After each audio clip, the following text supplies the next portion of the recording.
Ok, shalom para todos. Nuevamente, gracias por usted estar conectado con nosotros. Esto es Sacudiendo las Raíces de Nuestra Fe.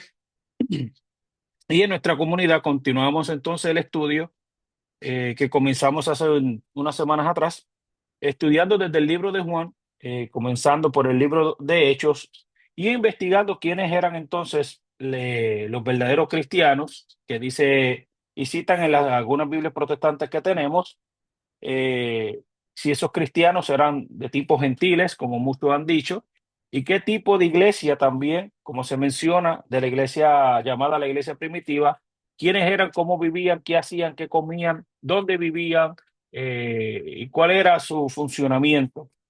Ya hemos hablado algunas cositas y hoy vamos a entrar y nos vamos a detener en el capítulo 1 y versículo 43, donde dice que todas las cosas las tenían en común.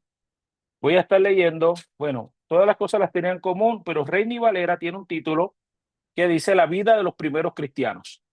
Tengo algunas otras fuentes y voy a usar la Biblia Perchita. Tengo conmigo la Biblia Perchita en español, y la Biblia Perchita encima del versículo 43 dice todas las cosas en común. También voy a estar usando la Biblia que mencionaba anoche en nuestra reunión de Shabbat.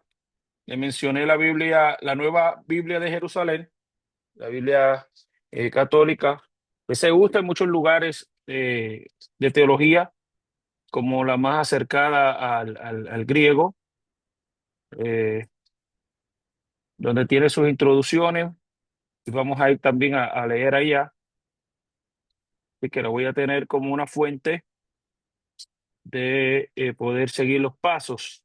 Entonces, en esta Biblia, la Biblia Nueva Jerusalén, encima del versículo 42, el título que tiene es La primera comunidad cristiana, de tal manera que realmente era eso. Tiene un asterisco, parece que tiene alguna referencia,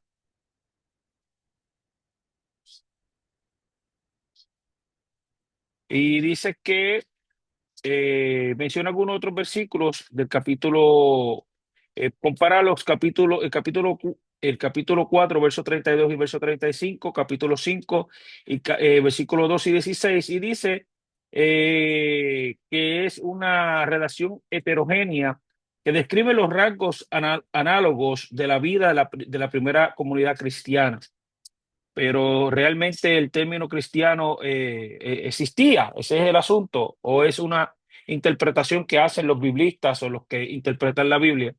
También como fuente voy a usar otro texto del doctor Mario Javier Sabán, Raíces Judías del Cristianismo, donde todo sale, ¿no? Entonces, en este valioso texto del doctor Mario Sabán, él hace define muy bien lo que sucede desde el año 33. Exactamente él va a traer, porque muchos estudiosos eh, ponen entonces el ministerio, si lo podemos llamar así, el ministerio, la vida, lo que registran los evangelios referente a Yeshua del año 29 al año 30. Otros, especialmente dentro de la teología, y especialmente cuando usted estudia a Eusebio de Cesarea.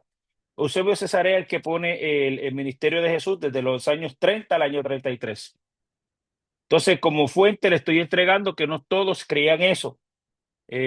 Otros tienen otra fuente, como desde el año 29 al año 30. Por eso es que en las intervenciones anteriores le comunicaba y le hablaba de que algunas fechas podían entonces cambiar.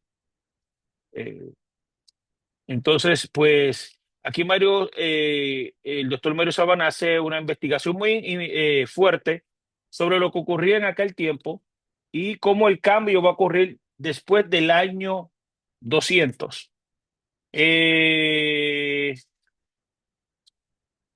Acá también el doctor Mario Sabana en este hermoso compendio, ¿no? Pues, bueno, esto es más que eso. Hace una tabla de las generaciones de los antiguos, desde el año 10 al año 80 antes de Jesús, y de las distintas escuelas que ya yo le había hablado, de las cuales Jesús estudió y los que estaban en el tiempo de Jesús estudiaban. Yo le había hablado de la primera generación de los Tanaímos, los sabios, que hablaba de la escuela de Gilel, ya yo le hablé quién fue Gilel, de la escuela de Shammai, y luego entonces del año 40 al año 60, Gamaliel I, que es un nieto de Gilel, y luego los demás, Gamaliel, hubo otro Gamaliel, Simón ben Gamaliel, del año 60 al año 80. Esto es bien importante mencionarlo porque en estas escuelas fue donde Pablo estudió, o para, ¿verdad? Para la comunidad cristiana Pablo, el apóstol Pablo, pero para otros el rabí Shaul. Entonces está la importancia de entender la fuente y donde estas personas se educan, para que así nosotros podamos entender luego el pensamiento y lo que ocurre en las distintas cartas que nosotros leemos. El doctor Mario Saban también nos hace una lista de cómo el catolicismo menciona a los primeros papas, desprendiéndose o comenzando con San Pedro, desde el año 33 al año 67, que para el catolicismo es San Pedro, pero su nombre es Simón Bar Yohá y es un judío de Galilea. Sucedió, el próximo que viene es San Lino, del año 67 al año 79. Yo le he hablado de este personaje un montón de veces. San Aniceto, del año 79 al año 90.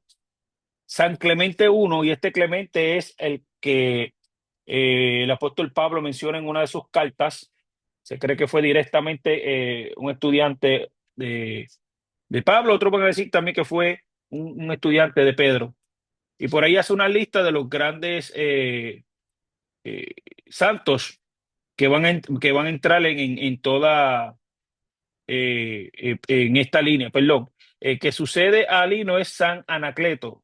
Entonces, del cual yo le he hablado de San Aniceto en el siglo II, ya casi siglo III, del año 155 al año 66.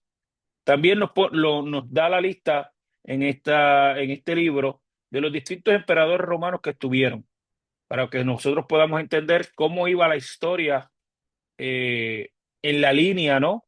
De lo que pasaba en Roma y lo que estaba pasando en Jerusalén. El doctor Mario Sabal también nos entrega la lista de obispos que habían en Jerusalén. Eh, cuando vemos los 15 primeros obispos que habían en Jerusalén, todos eran judíos. Eh, Hablando primero de Jacob ben Alfeo o Santiago el Menor, Simeón, Justo, Zaqueo, Tobías, Benjamín, Johanán, Matías, Felipe, Seneca, Justo II, Leví, Efrén, Yosef, Yehudá. Todos estos obispos que hubieron en Jerusalén eran judíos. Tengamos esto mucho en cuenta. Entonces, los judíos, los obispos que habían entonces en Roma, que luego ellos son los que van a tomar mucho poder para nosotros luego tener una información que se desvía.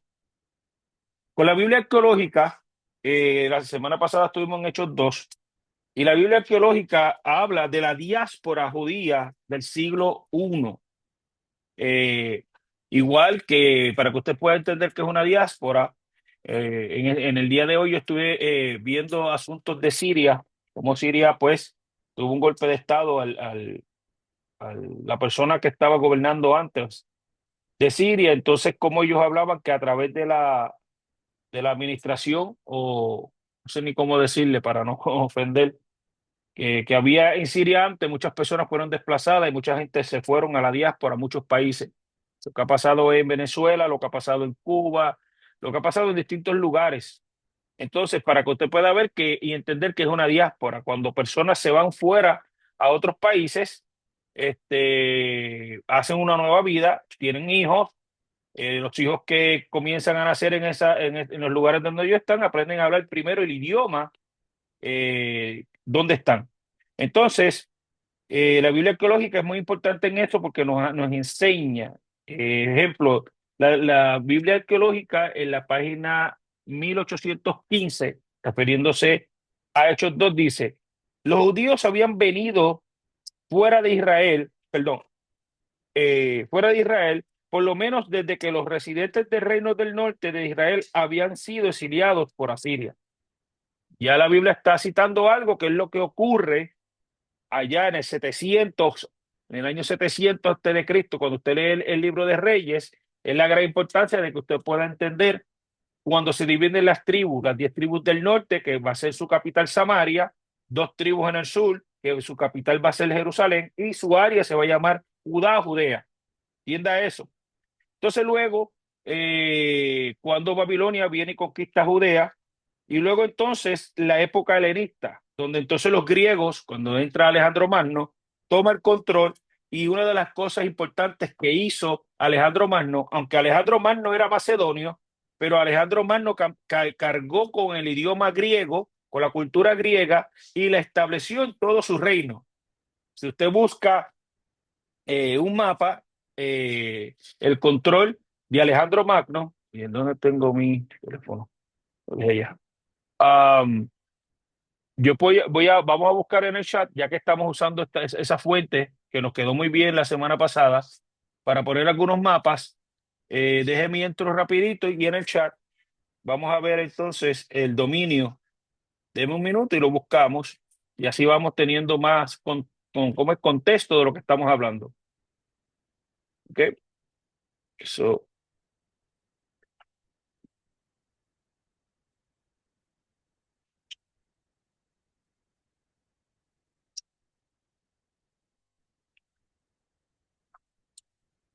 Ok. Ok, tengo este mapa acá.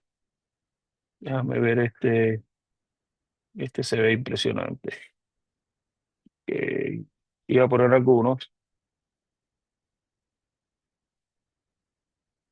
Déjeme cortar este.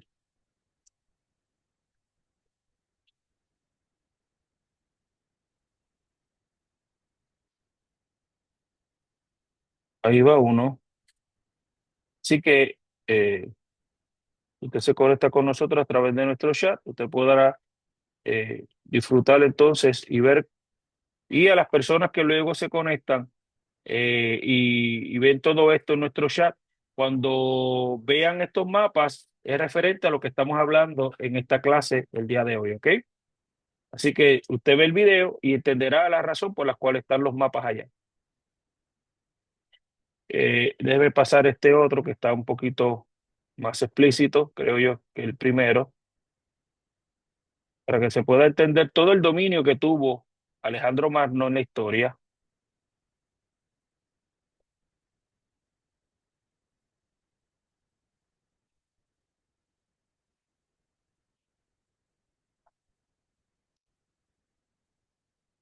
Ok, so, lo pongo aquí.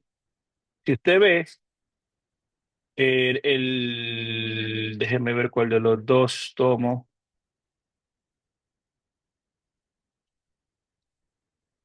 Ese imperio de Alejandro Magno toma casi toda Europa. Si usted ve, pasa por el mar, allá arriba el Mar Negro, tiene todo el asunto de Macedonia, de donde salió, ¿no? Tarsia, la Odisea, todo por ahí para abajo, Egipto, y llega hasta allá abajo. Entonces, quiere decir que todo ese dominio de Alejandro Magno, él implementó la cultura griega y el idioma griego. ¿Ok? Tenga eso en mente. ¿Por qué? Porque eso es importante, porque en ese tiempo que Alejandro Magno está tomando control y dominio, es también donde tenemos algunos escritos que van a salir, que los van a llamar apócrifos, que lo mencionaba yo anoche en nuestro Shabbat, de algunos libros que tenemos en algunas otras Biblias que no están en la Biblia protestante, son de ese tiempo. Ejemplo, dentro de la teología se va a enseñar algo que ya se ha demostrado que no está real, no es correcto decirlo, de los 400 años de silencio, donde Dios no hubo voz de Dios, que es que se desprenden del último libro, que es, ¿cuál es el último libro del Antiguo Testamento? Malaquías, desde Malaquías a Mateo. Entonces, desde Malaquías a Mateo, a eso le van a llamar los 400 años de silencio. Otros lo van a llamar el periodo intestamentario, ¿no? Esos 400 años es el puente que va a unir y que el Antiguo Testamento y el Nuevo Testamento. Claramente no es correcto. ¿Por qué? Porque el Nuevo Testamento se va a escribir 50 años después. ¿Sabes? Si va a haber una escritura del Nuevo Testamento, va a comenzar en el año 60, 62, 63 después de Cristo. Entonces, ¿qué está sucediendo ahí? Dominio del imperio griego. De hecho, el cumplimiento de lo que Daniel profetizó. So, Daniel y la figura que vio Nabucodonosor es el cumplimiento, donde los griegos son derrotados por los romanos en fuerza y militarmente, pero fueron influenciados por la enseñanza y muchas otras cosas más de los griegos, donde hoy cuando usted estudia, se va a estudiar de la influencia y se llama la influencia o una doctrina greco-romana. ¿Qué significa eso? Donde los dioses son los mismos, pero en griego se llaman de una forma y en Roma se llaman otro, pero son el mismo Dios. So, es donde Roma abre un panteón de dioses y en ese panteón de dioses están todos. Como en algún momento Artemisa la van a llamar Astaret, como Diana.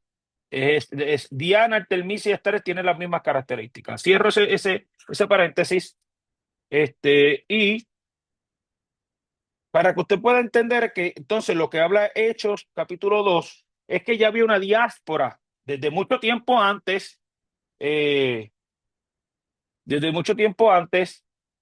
y por las conquistas, ¿no? De estos imperios. Claro, usted tiene que entender y leer el libro de Nehemías y el libro de Esdras, lo que pasa con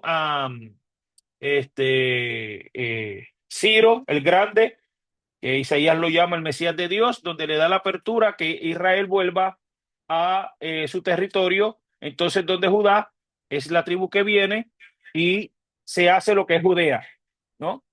Ya estando ahí, entonces ya estamos en un tiempo donde Jesús va a nacer, el área se llama Judea, se habla el arameo, pero había mucha influencia griega en muchos lugares. Para que usted pueda entender esto que estoy diciendo hoy, va a ser la base de cuando nosotros lleguemos a estudiar la historia y a ver a Esteban. ¿Ve? Porque Esteban era un helénico, pero su sangre era judía, era un judío, pero su idioma principal y la cultura en la que él nace era el helenismo, que es la cultura griega. Entendamos eso.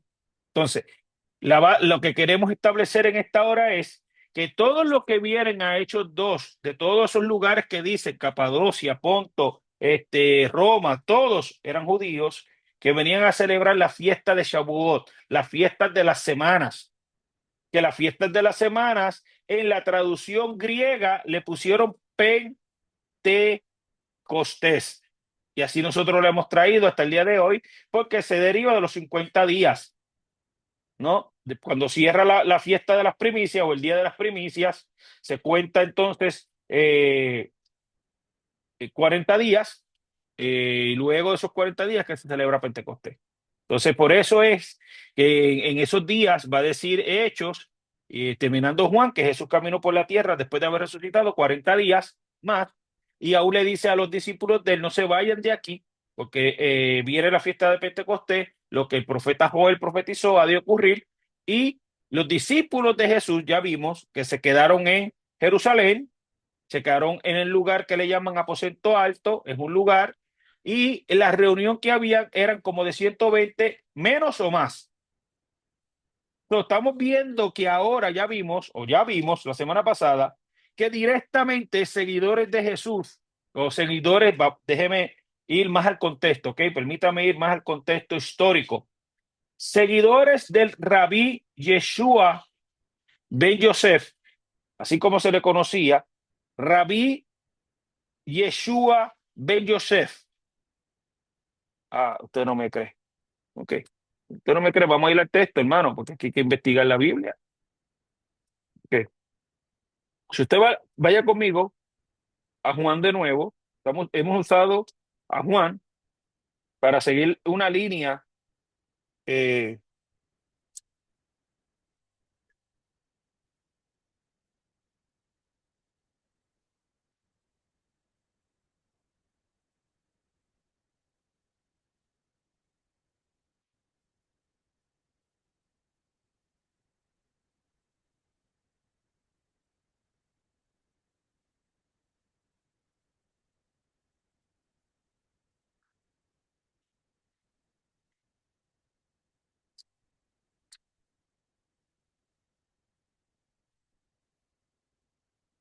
En Juan, en el capítulo 1, versículo 35, aún, eh, la Biblia Reina y Valera dice los primeros discípulos, y comenzamos a ver que estos primeros discípulos que va a tener Jesús son discípulos de Juan el Bautista.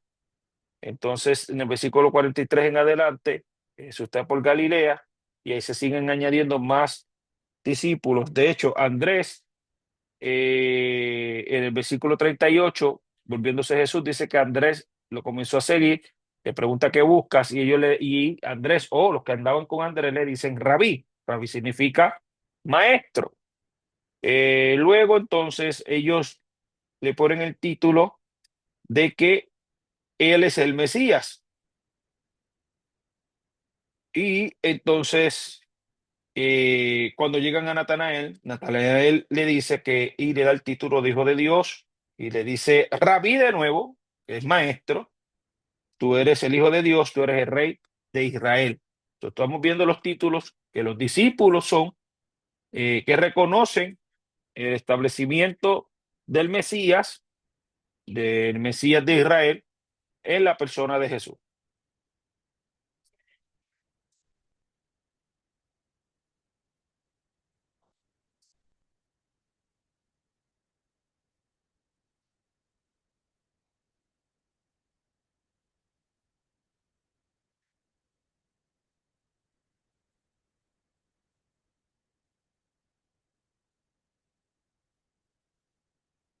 Y de hecho, en los mismos discípulos, cuando están preguntando y que hallaron al Mesías, uno de ellos mismo dice, pero ven acá, ¿de cuál Mesías o cuál Yeshua tú me hablas? Yeshua, el hijo de José. Entonces, a una persona en aquel tiempo se le reconocía para diferenciar de quién era hijo. Ejemplo, Pedro, el hijo de quién, de Carlos. Entonces sabían cuál Pedro estaban hablando. Entonces, a Yeshua se le conocía como el rabí, el hijo de José, Ben Yosef. Dicho esto, lo comienzan a seguir. Jesús, hecho uno, se va en las nubes. Hay una comunidad ya como de 120 personas que están reunidas. Ahí estamos. Entonces, lo que se va a hablar es que el primer discurso de la fiesta de Pentecostés, vinieron judíos de todos lugares. Dice el versículo 5 y voy a leer entonces ahora del texto de la Biblia de Jerusalén. Dice, residían en Jerusalén hombres piadosos. Versículo 5, déjame ver si explica. Ok, la Biblia de Jerusalén va a hacer una explicación sobre quién eran hombres piadosos. Dice que los hombres piadosos eran judíos que residían en Jerusalén. Eran hombres venidos de todas las naciones que hay debajo del cielo. Piadosos es la palabra definida como sadik, separados, queriendo decir que estos hombres estaban sujetos a la ley. Otros van a decir estaban sujetos a la ley mosaica. ¿Ok? Entonces, estamos entendiendo que los que vienen a Pentecostés son personas que están arraigados a la religión, que guardan los mandamientos, por eso están ahí.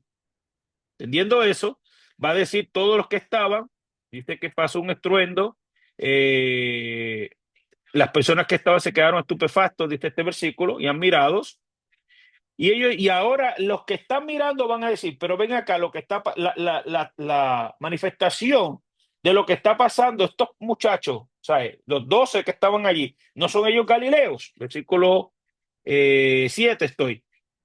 Y ahora los que están viendo dicen, ¿cómo nosotros a los 11 o a los 12 que están allí los escuchamos hablar en nuestras propias lenguas? ¿Cuál lengua? Pues de los que vinieron, dice aquí, los que vinieron de Parto, los que vinieron de Medo, los elomitas, los que habitaban en Mesopotamia, los que habitaban en Judea. O sea, toda esta descripción que te están diciendo, está diciendo aún que habían árabes.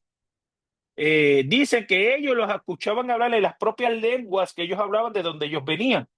Y ellos se quedaron maravillados. Quiere decir que aquí, Hechos 1:7 a Hechos 1:13, te está explicando de dónde vinieron todos esos judíos. ¿Okay? Pedro trae el mensaje, explica de que a ese Jesús, como ya le he dicho, ocurrió, era fresco lo que había pasado eh, de lo que hacía Roma, de crucificar personas. Y aquí mismo dice que fue clavado en un madero y él está explicando a esa comunidad que creía que había de venir un Mesías, que ese Mesías que ellos estaban esperando radicaba en la persona de Yeshua ben Yosef. Nuestras Biblias van a decir que se convirtieron tantas personas. So ya tenemos cuántos, 5,000 plus los 120 que ya están entonces como una comunidad que cree en Yeshua. ¿Estamos bien hasta ahí? ¿Entendemos?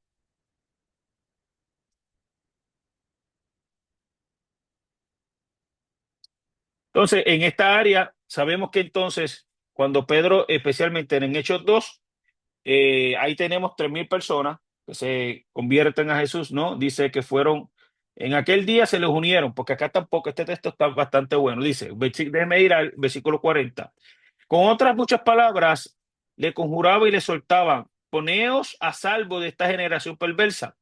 Así pues, los que acogieron la palabra fueron bautizados y aquel día se les unieron unas 3,000 personas. Quiere decir que hasta aquí, hasta este momento, caminaban como 120, más 3,000 de aquellos hombres que habían llegado allí, se unen a la comunidad eh, que creen en que Yeshua el Rabino es el Mesías.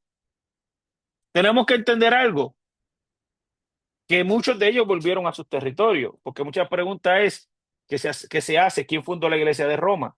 ¿O quién funda la comunidad cristiana en Roma? Pues hermano, estos judíos que estuvieron aquí, que dice que vinieron de Roma, volvieron a Roma, entonces ahora ellos vuelven a su comunidad, a sus sinagogas, y ahora comienzan a decir que ese Mesías que se esperaba era Jesús. ¿Estamos claros? ¿Se está entendiendo? ¿Ok?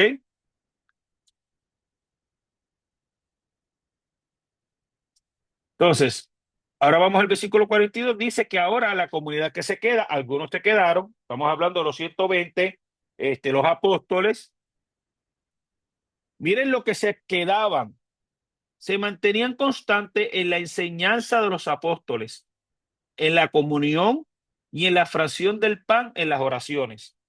¿Qué te está explicando? Lo que te está explicando ahí es lo que se ha malinterpretado. No, ellos no estaban celebrando Santa Cena, hermano. No, déjese eso. La Eucaristía aquí no había entrado. Lo que te está diciendo es que se mantenían en la enseñanza. ¿Qué día los judíos van a las sinagogas? En Shabbat. Y adicional en Shabbat, ¿qué se hace? El partimiento del pan.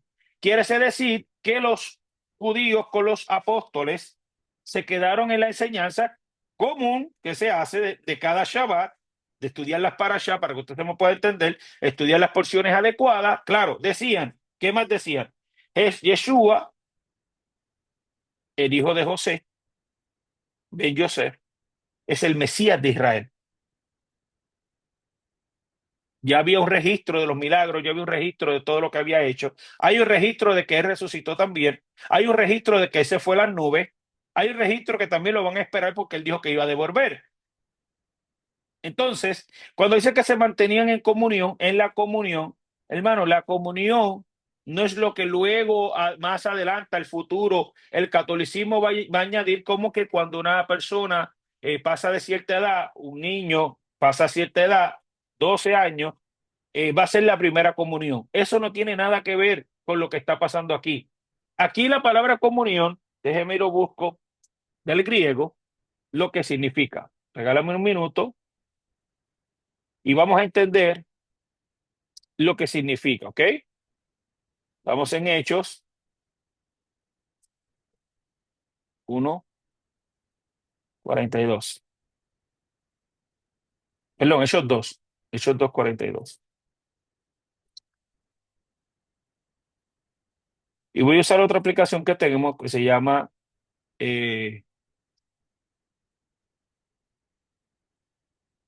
Eastwork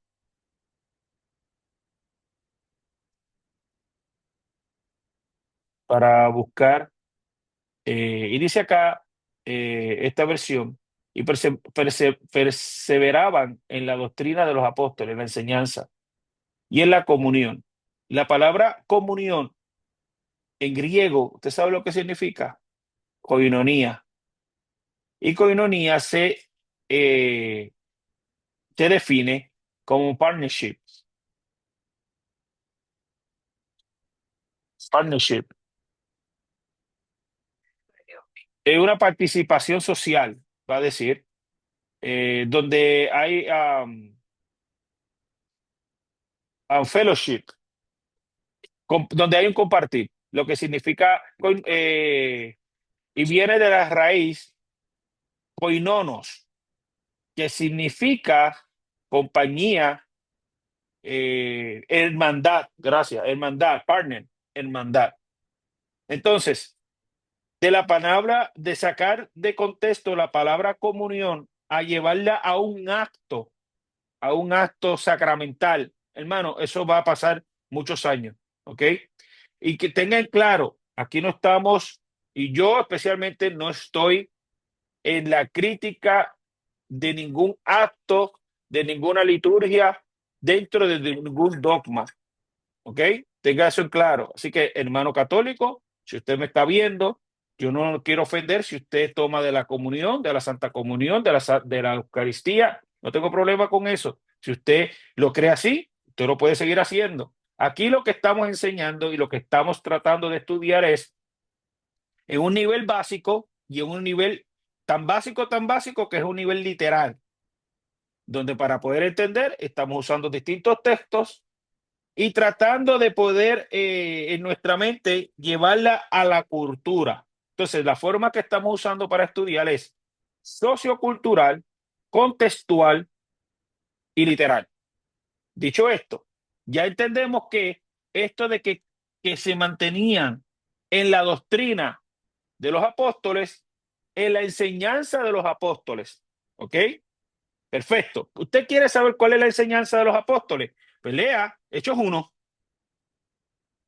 Te voy a leer, perdón, Hechos 2, discúlpeme. Te voy a leer Hechos 2 del versículo 14 en adelante hasta el versículo 41, y esa era la doctrina de los apóstoles.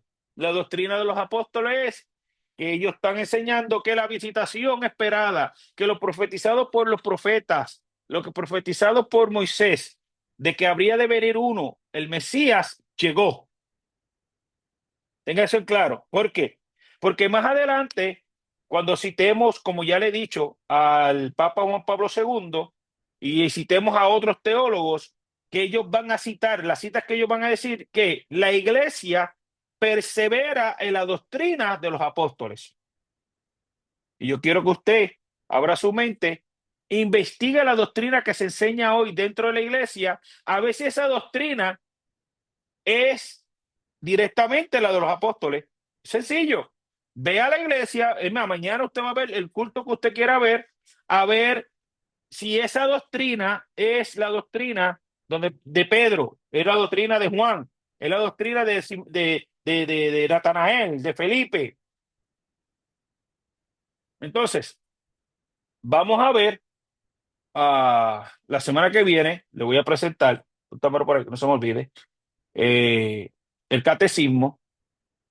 um, para poder indagar en lo que dice Juan Pablo II sobre la doctrina de los apóstoles. Porque la última vez que yo leí a lo que se estaba refiriendo Juan Pablo II, con todo respeto, son un gran, ¿verdad? Se tiene como un gran hombre que visitó esta tierra.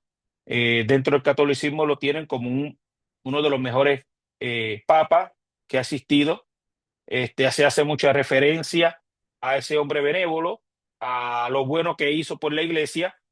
Así que así lo seguimos sin ofender, pero para nosotros ver a qué él se refiere cuando él habla de la doctrina de los apóstoles. Porque hay una doctrina que es de los padres apostólicos. Okay.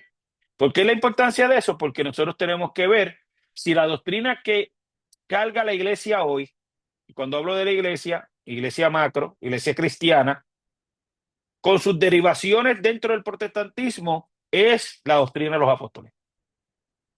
Entonces, ya entendemos que esta comunidad, que según la Biblia Reina y Valera, va a decir la vida primaria de los cristianos, de los primeros cristianos.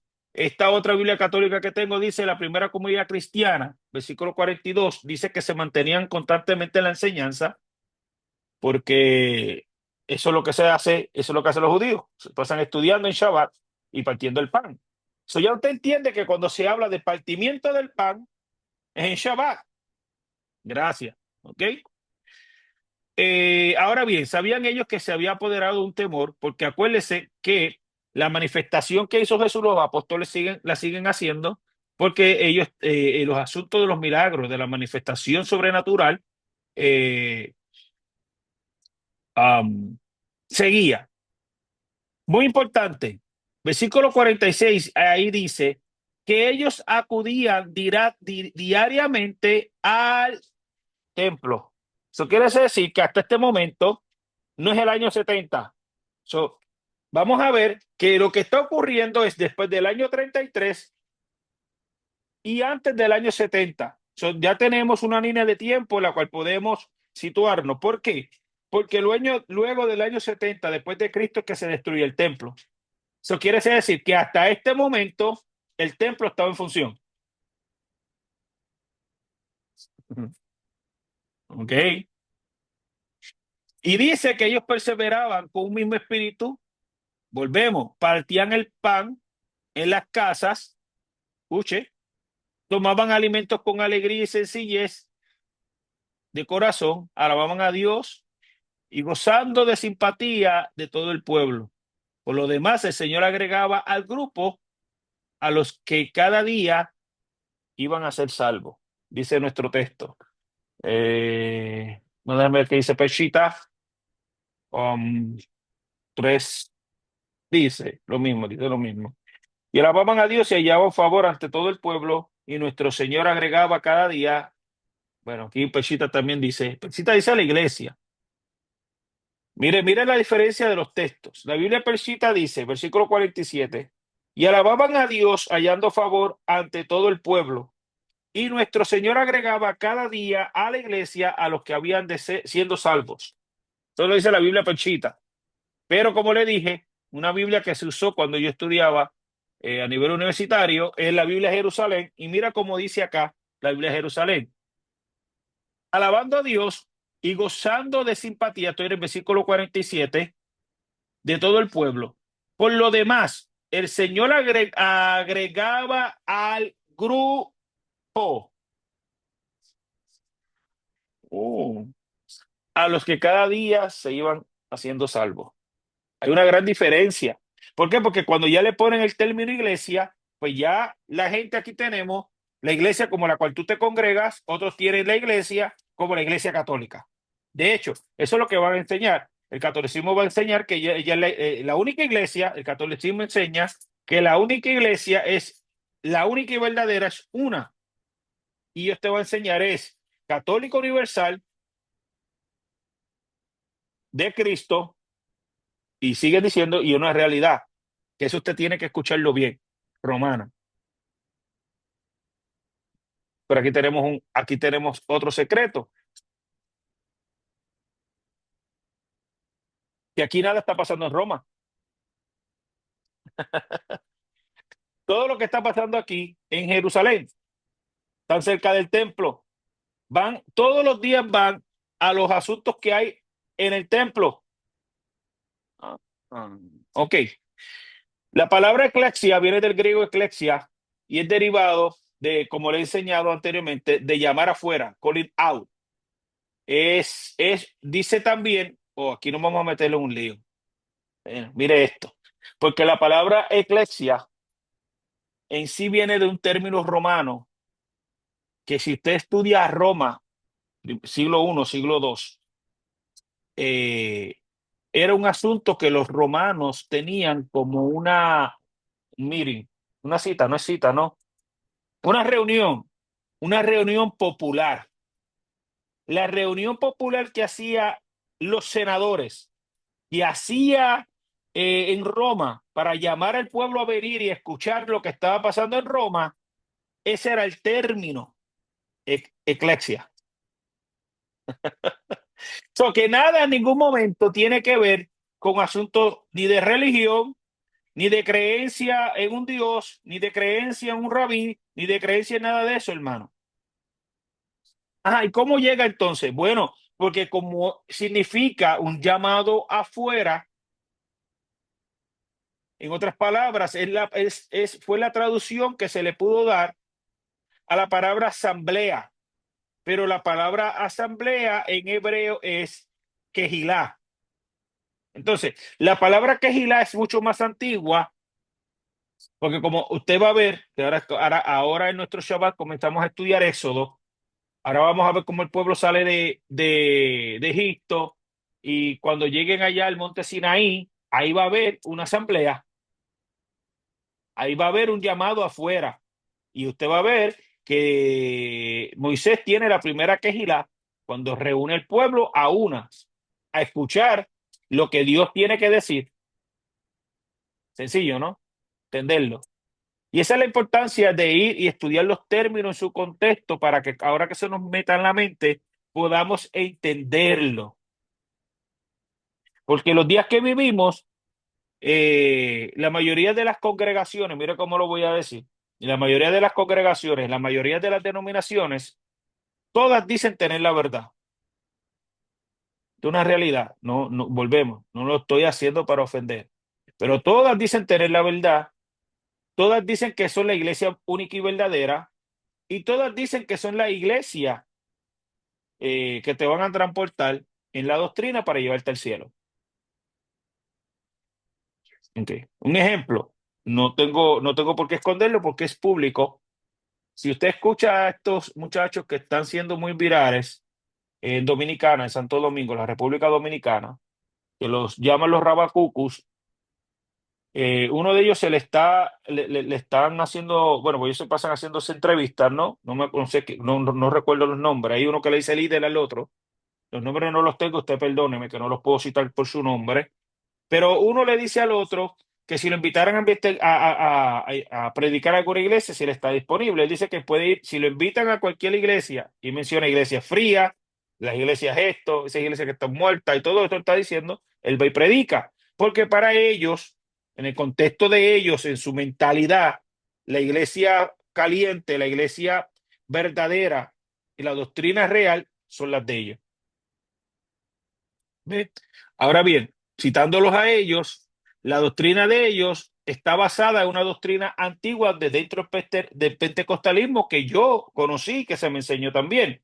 Una doctrina que está basada más en la salvación por lo que tú te veas, en la salvación por vestimenta. ¿Ok? Déjame abrir un paréntesis. Yo no le compro ropa a nadie. ¿Ok? Como yo no le compro ropa a nadie, yo no le puedo designar a nadie cómo vestirse. Número uno. Número dos. Si creo yo legalmente, usted no tiene un derecho de admisión al lugar que usted le va a llamar iglesia de congregación, pues yo creo que todo el mundo es libre. Ok, el lugar se convierte en un lugar público, amado. Déjeme explicarle esto, tenga esto en cuenta para que estudie leyes.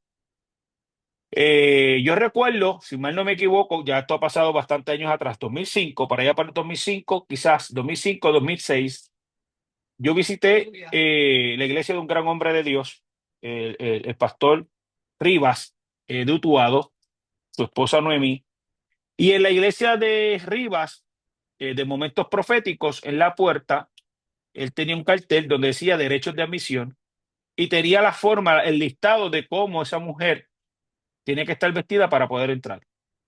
¿Ok? So, en esa visión de ellos, eso está correcto. Si tú no cumples con las reglas que están ahí, pues no entras. Si tú no cumples con las reglas que están ahí, tampoco puedes subirte a un altar o al altar de ellos. ¿Ok? So, entendiéndolo de la forma como ellos lo hacen personal, eso está correcto. Porque yo entiendo que cada persona o cada lugar de adoración tiene que tener una doctrina, ¿no? Tiene que tener una enseñanza, tiene que tener unas reglas, Es como todo lugar donde usted se hace miembro de un lugar. Usted se hace miembro de un lugar, usted tiene que cumplir con las reglas que están ahí. Entonces, en su trabajo, usted tiene que cumplir con las reglas de trabajo. ¿Ok? En mi trabajo me exige tener zapatos cerrados. En muchos trabajos, especialmente la construcción, por OSHA le va a exigir que usted tenga una protección en la cabeza, una protección en los ojos, usted tenga guantes, usted tenga botas, seguras botas al frente de los tiene que tener metal. Son regulaciones que tienen que tener. Eso se tiene que respetar. Igual que yo creo en algunas comunidades. Ahora, si la comunidad no tiene ese derecho de admisión y la persona no lo sabe, creo que es pública. Y el que sepa me puede escribir acá, ahí en el chat, cuando subamos el video y me orienta mejor. Y más si se hace una incorporación sin fines de lucro. Ay, no me meta ahí. Sí, porque muchas veces se usa el fines de lucro. Deja. Para convertirlo en lucro. Pero bueno, a lo que quiero decir, a donde yo quiero llegar. Estos muchachos entonces basan su doctrina en esa forma. Por eso estas personas, la forma de ellos vestirse con unas túnicas largas, no importa que Dominicana esté haciendo un calor de 100 grados, ellos tienen sus túnicas porque esa es la forma, según su cosmovisión. Ahora, ¿dónde está el problema? Donde está el problema es que cuando usted estudia el texto bíblico, está fuera de contexto. Porque la salvación no se encuentra ni en ti ni en mí, ni en lo que tú te pongas. La salvación se encuentra en uno que lo hizo por ti.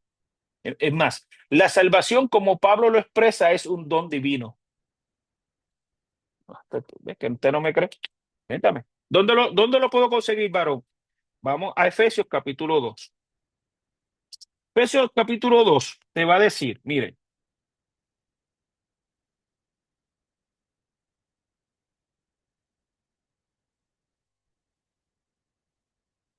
versículo 2, Efesios 2, versículo 4 dice, pero Dios, ¿quién? Dios, el eterno, el creador, Jehová, Yahweh, que es rico en misericordia, por su gran amor con que nos amó, aun estando nosotros muertos en pecado, nos dio vida justamente con el Mesías. Y entre comillas, el escritor o el traductor te va a poner que por gracia soy salvo. Es un don divino. Y juntamente con él nos resucitó y asimismo nos hizo entrar en los lugares celestiales con Yeshua o con Yeshua el Mesías, para mostrarnos en los venideros la abundancia y riqueza de su gracia, su bondad para con nosotros. ¿En quién? En Yeshua el Mesías. Volvemos y él dice, versículo 8, porque por gracia soy salvo. ¿Cómo? Por medio de la fe. Y esto no es de vosotros. ¿De quién es? Pues es un don de Dios. Aris, gracia. Si usted va conmigo y usted usa la aplicación de Ishworth y va a Efesios 2:8, porque por gracia soy salvo, dice la palabra que es sodé,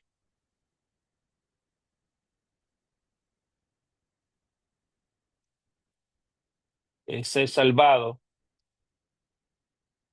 protegido, tiene muchos significados. Eh, Dice que es un don de Dios. Y un don viene del griego dorón y significa eh, gift, regalo. So, como algo que algo te regalaron, era algo que no era tuyo. Entendiendo eso, entonces estamos viendo que ahora el capítulo 3 ellos vuelven al templo y ahí es donde Juan y Pedro van al templo y dice a la hora que van al templo, hermano, a la hora de la oración. Tenga eso, tenga esto en cuenta. Escuche bien, vamos allí rápido.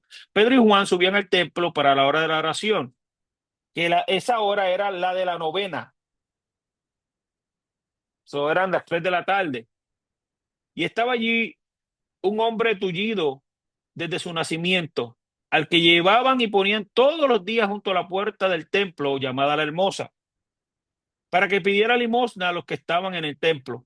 Este, al ver a Pedro y a Juan que iban a entrar al templo, les pidió una limosna. Ok, espérate, ya tengo que hacer un... Ah, estoy en Hechos 3 y lo estoy leyendo de la versión, la Biblia de Jerusalén.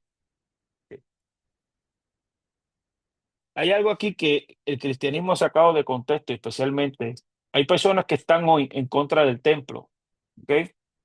Hay, en Israel hay un asunto que se llama Instituto del Templo, donde este Instituto del Templo lo que está buscando es volver a crear el Templo de Jerusalén. Y de hecho, hasta ahora esto está viendo que el judaísmo como religión es la única religión que no tiene un templo, literal. ¿Ok? Porque si usted ve la religión cristiana, tiene su sede en Roma, ¿no? En, I- en Italia, ¿no? Donde es una ciudad, de hecho es una ciudad. Dentro de Roma es una ciudad aparte. Asimismo, otras religiones más.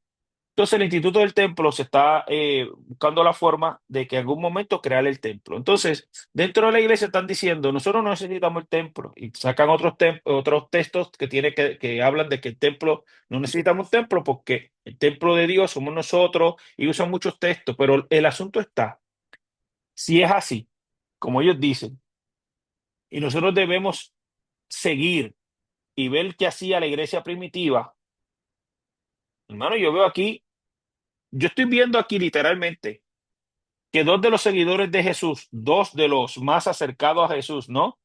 Especialmente a Pedro, que que lo llaman el primer papa, donde él le delega a Pedro, cuando leímos el último capítulo de Juan, él le dice a Pedro, si me amas, apacenta mis ovejas, le deja un cargo. Entonces este líder, como se le ve al líder Pedro, que estuvo cerca de Jesús, que es el primero y comienza a ganarse, déjeme cómo lo digo a los cristianos. Pedro, el primer apóstol que comienza a ganarse vidas para Cristo. Se gana 3.000, luego 2.000 más, ¿no? O 5.000, ¿no? Y vuelve la gente y papá, y comienza. Y ahí sigue ganándose vidas para Cristo. ¿Qué hace yendo al templo? Si él no necesita ya de eso, porque ya es obsoleto, ¿qué hace Pedro? No solamente Pedro, hermano. Juan, al que se le adjudican que escribió el Evangelio de Juan, al que se le adjudica que escribió las cartas de Juan y al que se le adjudica que escribió Apocalipsis. ¿Qué hace yendo al templo? En otras palabras, ¿qué hacen siguiendo cosas que la gente dice que son judías?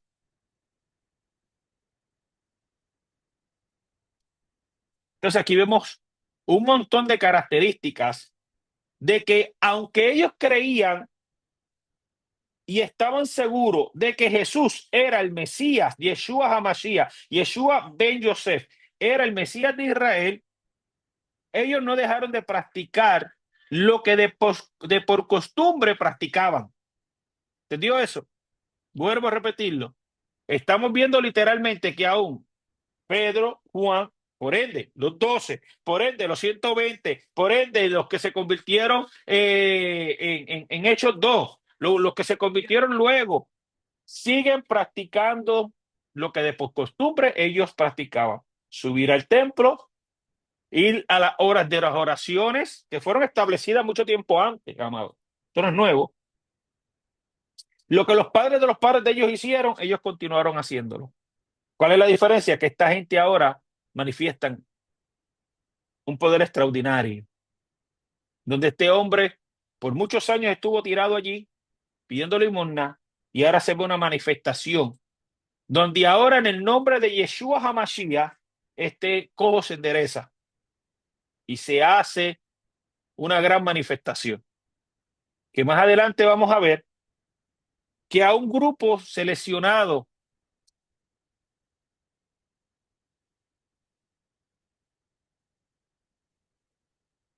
de los que dominaban en el pueblo no le gustó. Y eso lo vamos a ver en el capítulo 3 y en el capítulo 4, donde específicamente en el capítulo 4 vamos a ver que Pedro y Juan tienen que ir específicamente ante el Sanedrín. El Sanedrín fue el que dio la orden para crucificar a Jesús. El Sanedrín es el que va a dar las órdenes para perseguir a estos judíos. ¿Ok? Entonces, cuando usted comienza a estudiar sobre la persecución de los primeros cristianos, especialmente lo que va a decir René Valera, Pablo persiguiendo a la iglesia, vamos a ver y vamos a notar que a quien Pablo perseguía eran los mismos de él. Al que el Sanedrín estaba persiguiendo eran a judeanos, a judíos de Judea, que creían en que Yeshua, el que habían crucificado, era el Mesías.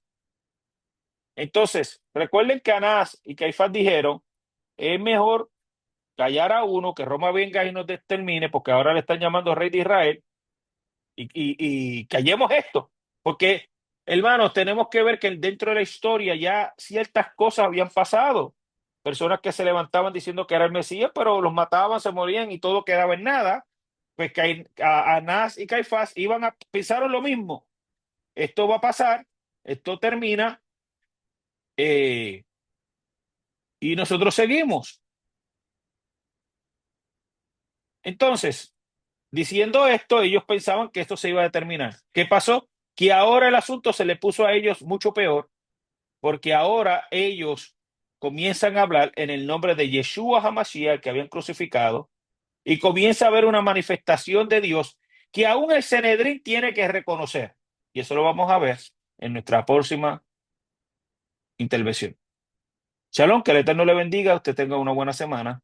Y estamos conectando aquí, investigando, en sacudiendo las raíces de nuestra fe, quiénes eran aquellos primeros cristianos, de los cuales dentro de las iglesias se enseña de que tenemos que volver a la iglesia primitiva, de que debemos de volver al primer amor, de que debemos volver a la senda antigua. Pues tenemos que investigar quiénes eran ellos. Y esa es la importancia de poder estudiar con calma y buscar el contexto. Shalom.